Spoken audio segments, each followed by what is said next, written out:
Hi friends. So నాకు ఇష్టమైన special dish అయితే నేను ఇప్పుడు ప్రిపేర్ చేసి మా హస్బెండ్కి మా పిల్లలకి అయితే తినిపించాను. సో వాళ్ళకి చాలా నచ్చిందంట. సో ఇప్పుడు నేను మీతో షేర్ చేసుకుంటాను ఏంటి అనేసి. సో ఇప్పుడు సమ్మర్ సీజన్ కాబట్టి ఎక్కువ మనకు మ్యాంగోస్ అనేవి ఈ సీజన్లో ఎక్కువ దొరుకుతాయి. సో మ్యాంగోస్తో అయితే ప్రిపేర్ చేశాను పూరి విత్ మామిడి పండ్ల పానకం. సో ఈ రెసిపీ అనేది ఎక్కువగా నిజామాబాద్ కామారెడ్డి వాళ్ళు ఎక్కువగా చేసుకుంటారు. సో నాకు ఆ విధంగా అలవాటు. నేను పుట్టి పెరిగిందంతా నిజామాబాద్ ఆర్మూర్ కదా. సో ఆ విధంగా నాకు ఈ రెసిపీ తెలుసు. చిన్నప్పుడు మా అమ్మ ఈ రెసిపీ చేసి ఈవినింగ్ టైంలో నన్ను మా అన్నయ్యని మా తమ్ముడిని అట్లా కూర్చుండబెట్టి తినిపించేదనమాట.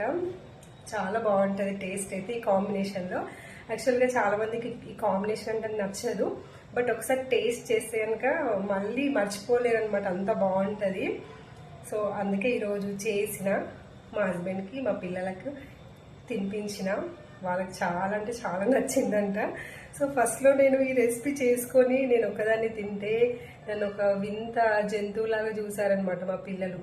ఈ కాంబినేషన్లో మా మమ్మీ తింటుంది ఏంటి అనేసి. బట్ ఎలాగైనా వాళ్ళకు టేస్ట్ చూపించాలనేసి ఈరోజు ప్రిపేర్ చేసి మరి వాళ్ళకి తినిపించాను. సో వాళ్ళకు కూడా చాలా అంటే చాలా నచ్చిందంట. ఒకసారి మీరు కూడా ట్రై